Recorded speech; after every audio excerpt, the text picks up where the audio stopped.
Alright guys, today I'm working with a Maytag Centennial Super Capacity Plus washer, and I've got an electric dryer to go with it. First we're going to go ahead and show you that this washer is working great. It's excellent condition.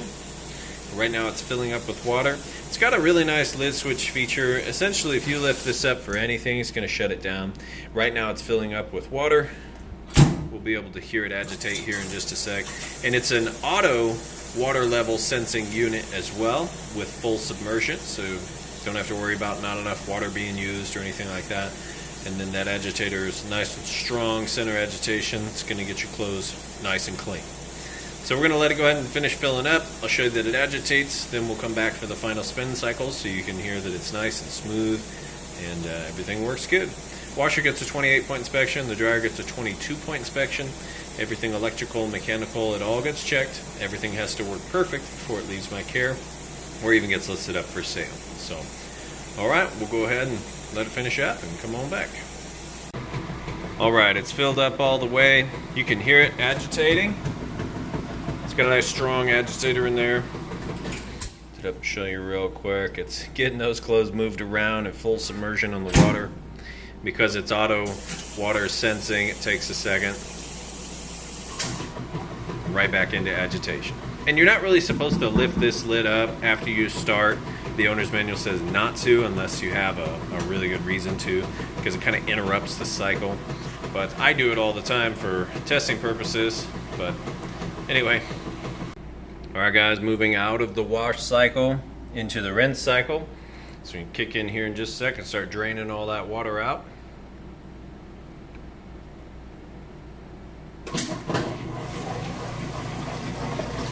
Hear it there from the drain hose, draining nice and fast. Once all the water's out, it kicks over and starts the first spin before it fills back up and rinses. So next and last will be the spin cycle. Alright guys, and now we're on that final spin cycle. Spinning nice and fast. See, it's got nice smooth operation. Not bouncing around and making any weird noises or anything like that. All things you check for. I'm going to go ahead and open this up, show you that it is spinning fast. Of course the lid switch will kick in and shut it down. Nice safety feature there. There you go. Let that finish up and we'll go ahead and move on over to the dryer.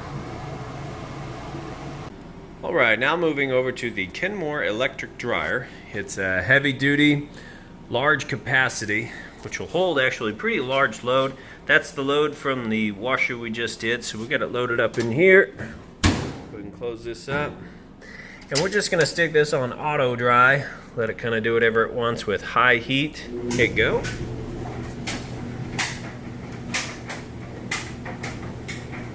As you can see, it sounds great. This dryer is in excellent condition.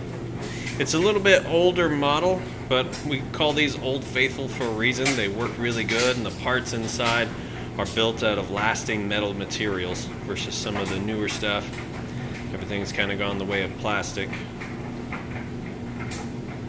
And of course, I've been through this dryer, 22-point inspection. Everything on it works perfectly. Also has the little bit older style light inside, which is great because it's much brighter. We're giving it just a second to warm up. I'm going to show you that it is in fact heating like it's supposed to. So right in between these two red dots, that's where it's going to take its surface temperature measurement. So we'll go ahead and open this up. Right inside that heating element tube there, you can see plenty of heat coming out of that tube. Now that can get pretty hot right there inside of that tube because the heating element is just below it on the back side. But the inside of your dryer is only going to get from about 95 up to 195. And that depends on what setting you have it on. So maybe you need a delicate for something you don't want to get that hot, medium, or high. I just kind of do everything on high auto, and that works great for me. But there you have it. Now you know both units work perfectly. No issues whatsoever. Appreciate you taking the time to watch this video, and if you have any questions at all, feel free to reach out. Thanks and have a great day.